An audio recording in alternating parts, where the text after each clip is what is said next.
La rebelión de los ángeles. Anatole France. Capítulo 13. Donde la hermosa Cita, que es un arcángel, declara sus magníficos propósitos, y donde se ve las alas de mirar, apolilladas en una alacena. Los dos ángeles llegaron al Boulevard Rochechouart, y al ver una cervecería que proyectaba sobre la calle y entre la bruma, un resplandor amarillo, Teófilo recordó de pronto al arcángel Ituriel, que bajo las apariencias de una mujer bella y pobre, habitaba un cuartucho amueblado en la colina, y todas las noches iba a la cervecería, para leer los periódicos. Cita, era su nombre, y el músico gustaba de su conversación, pero sin indagar sus opiniones, limitóse a saber que se la suponía nihilista rusa, revolucionaria, y atea, como Arcadio. Que se comentaba extrañamente su vida. Y que la creían andrógina. El principio activo, y el pasivo, se equilibraban en ella, y formaban un ser perfecto, que, por hallar en sí misma una completa y constante satisfacción, en una estable felicidad, sentía la desgracia de ignorar el deseo. Yo no creo lo que se dice, añadió Teófilo. La supongo tan mujer, como las demás, y sujeta al amor, como todo lo que respira en el universo. Me consta que un día la sorprendieron, mientras daba pruebas inequívocas de amante complaciente, a un campesino robusto. Después, ofreció presentársela. Estaba sola, y leía. Al acercarse los dos ángeles, alzó sus divinos ojos, cuyas pupilas chisporroteaban, como si fueran de oro incandescente. Sus cejas formaban ese arco severo que se admira en la frente del Apolo Pictio. Su nariz era de correcto dibujo. Sus labios, finos y delgados, daban a su rostro una expresión altanera. Su cabello, castaño y llameante, se retorcía bajo un sombrero negro adornado al descuido, con los restos ajados de un ave de rapiña. Su vestido flotaba, oscuro e informe. Apoyaba la barbilla en su mano perezosa. Como había tenido recientemente noticias de aquel poderoso arcángel, Arcadio supo expresar la mucha estimación que le merecía, y la completa confianza que le inspiraba. Le comunicó sus progresos hacia el conocimiento y la libertad, sus vigilias en la biblioteca de Sparvieu, sus lecturas filosóficas, sus estudios naturalistas, sus trabajos de exégesis, su cólera y su desprecio, al comprender las mentiras del demiurgo, su destierro voluntario entre los hombres, y su proyecto de fomentar la rebelión de los cielos. Dispuesto a intentarlo todo contra un dueño cruel, a quien perseguía con odio inextinguible, sintió una inmensa alegría, seguro de que Ituriel era un espíritu capaz de aconsejarle y sostenerle, hasta realizar su ardua empresa. «¿No te has curtido aún en la rebeldía?», le dijo Cita, sonriente.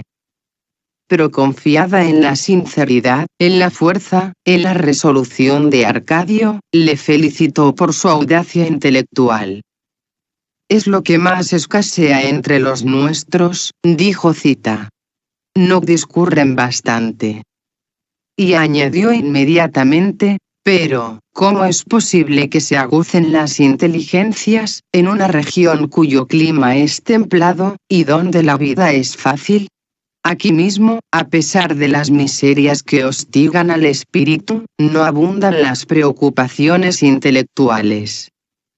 «Sin embargo», replicó el ángel custodio, «los hombres han sabido crear la ciencia, y nos conviene mucho propagarla en el cielo. Cuando los ángeles adquieran nociones de física, de química, de astronomía, de fisiología, cuando el estudio de la materia les permita ver universos dentro de un átomo, y como un átomo, las miríadas de soles, Cuando alcance su inteligencia los dos infinitos, y cuando pesen y midan los astros, analicen su sustancia, y calculen sus órbitas, creerán que esos monstruos obedecen a fuerzas que los espíritus celestes no saben definir, o que tiene cada uno de ellos, su demonio tópico, su dios indígena. Y comprenderán que los dioses de Aldebarán, de Betelgeuse, de Sirio, son mayores que Yaldabaoth. Cuando miren con atención el mundo insignificante al que viven apegados, y en la corteza de la tierra observen la lenta evolución de las floras y de las faunas, los rudos orígenes del hombre, que en las cavernas de las rocas y en las ciudades lacustres, vivían sin la sombra de un dios. Cuando hayan descubierto que, unidos por los lazos de universal parentesco a las plantas, a los animales, a los hombres, revivieron sucesivamente todas las formas de la vida orgánica, desde las más sencillas y groseras, hasta convertirse al fin, en los más hermosos hijos del sol, reconocerán que Yaldabaoth, oscuro demonio de un mundo mezquino perdido en el espacio, los engaña cuando les hace creer que han salido de la nada, al conjuro de su voluntad. Reconocerán que miente, cuando se considera el infinito, el eterno, el todopoderoso, y que, lejos de haber creado los universos, desconoce su número y sus leyes. Lo verán, por fin, semejante a todos ellos, lo despreciarán, se sacudirán su tiranía, y lo arrojarán al infierno, donde arrojó a los que valían más que él. Si fuera cierto lo que dices, repuso Zita, mientras soplaba el humo de su cigarrillo. Pero esos conocimientos, que supones muy suficientes para libertar los cielos, no han destruido el sentimiento religioso en la tierra. En los países donde fueron metodizadas, y donde se estudian y se enseñan sin cesar, esa física, esa química, esa astronomía, esa geología, que te parece lo bastante para trastornar el universo, conserva el cristianismo todo su poder. Cuando las ciencias positivas influyeron de un modo tan superficial en la fe religiosa de los hombres, no es de suponer que impriman una huella más profunda en las opiniones de los ángeles, porque nada es tan incierto como la eficacia moral de los progresos científicos. Arcadio se indignó. ¿Te atreves a negar que la ciencia, en muchas ocasiones, haya herido mortalmente a la Iglesia? ¿Es posible acaso que pienses así? La Iglesia opina lo contrario, y su continuo temor la hace proscribir esa ciencia que tú supones inofensiva, cuyas manifestaciones vienen condenando, desde los diálogos de Galileo, hasta los manuales del señor Aulard. Y no lo hace rutinariamente, sino en defensa de sus intereses amenazados. En otros tiempos, dueña absoluta de las grandezas del pensamiento humano, la Iglesia gobernaba los cuerpos, al par que las almas. Imponía por el hierro y el fuego, la total obediencia. Hoy, su poderío no es más que una vana sombra, y los entendimientos más privilegiados, se desligan de ella. Tal es el estado a que la ciencia la redujo. No lo niego, repuso el arcángel mujer. Pero con cuánta lentitud, con cuántas alternativas. A costa de cuántos esfuerzos, y de cuántos sacrificios. Zita no dejaba de reconocer la influencia bienhechora de los adelantos científicos, pero no se prometía efectos rápidos y seguros, tan necesarios. En su opinión, lo importante no era ilustrar a los ángeles, sino libertarlos. Creía preciso exaltar sus pasiones y defender sus intereses, para influir de un modo eficaz sobre toda clase de individuos. Persuadir a los ángeles, de que les importa mucho, derribar al tirano, porque serán felices cuando sean libres, ¿no sería acaso lo más conveniente? Yo lo procuro, con todas mis energías. y no se me ocultan los peligros de mi propósito, porque es el reino de los cielos una autocracia militar, donde se desconoce la opinión pública.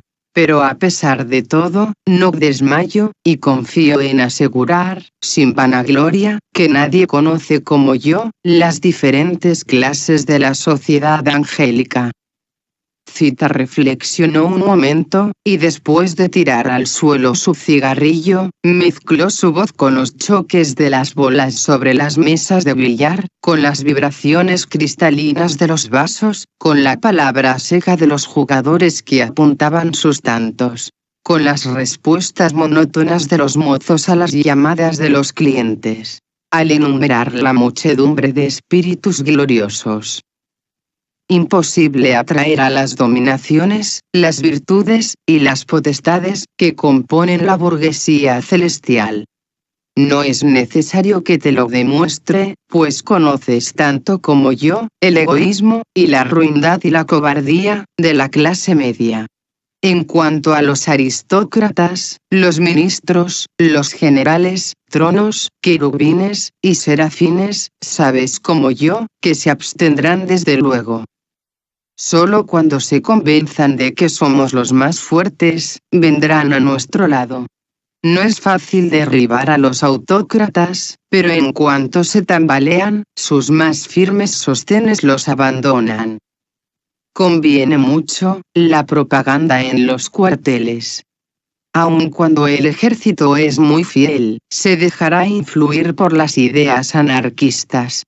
Nuestro mayor y más constante esfuerzo, debemos concentrarlo en los ángeles de tu categoría, los ángeles custodios, que abundan en este mundo. Como pertenecen a los grados inferiores, casi todos viven descontentos, y algo interesados en las ideas del siglo. Zita estaba ya de acuerdo con los ángeles custodios, residentes en los barrios de Montmartre, Clignancourt, y Les Filles du Calvaire. Había concebido el plan de una extensa asociación de espíritus sobre la tierra, con el propósito de conquistar el cielo. Para conseguirlo, establecí mi residencia en Francia. No por considerarme, neciamente, más libre y segura en una república que en una monarquía, pues no hay país alguno donde la libertad individual sea menos respetada que en Francia. Pero aquí, el pueblo es indiferente en materia religiosa, y esto garantiza mi tranquilidad. Propuso a Arcadio que unieran sus esfuerzos, y se despidieron al salir de la cervecería, cuando ya el cierre metálico se precipitaba estruendosamente. Para empezar, dijo Zita, es indispensable que conozcas al jardinero Nectario.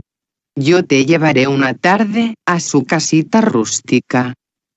Teófilo, que había dormido tranquilamente durante aquella larga conversación, suplicó a su amigo que lo acompañase a su casa, donde fumarían un cigarrillo. Vivía muy cerca, en la esquina de la callejuela de Steinkerque, a poca distancia de allí, a la vuelta del boulevard. Teófilo deseaba que Arcadio conociese a Bocota, seguro de que le agradaría el trato de aquella mujer. Subieron hasta el 5º piso. No encontraron allí a la cupletista. Sobre el piano, había una lata de sardinas, abierta. Las medias encarnadas, serpenteaban sobre las butacas. Es un pisito pequeño, pero muy agradable, dijo Teófilo. Se asomó a la ventana, por donde se veía un cielo blanquecino surcado por infinitos resplandores, y prosiguió, desde aquí, se ve la iglesia del Sagrado Corazón. Apoyó una mano en el hombro de Arcadio, y dijo con insistencia, me agrada mucho haberte encontrado. Me agrada mucho, mucho. Luego condujo a su antiguo camarada Celeste, por el pasillo de la cocina, dejó la palmatoria, sacó del bolsillo una llave, abrió una alacena, descorrió una cortina, y dejó al descubierto 2 grandes alas blancas. Ahí las tienes, dijo, las he conservado. De cuando en cuando, para distraer mi soledad, las contemplo. Me confortan. Se frotó los ojos enrojecidos.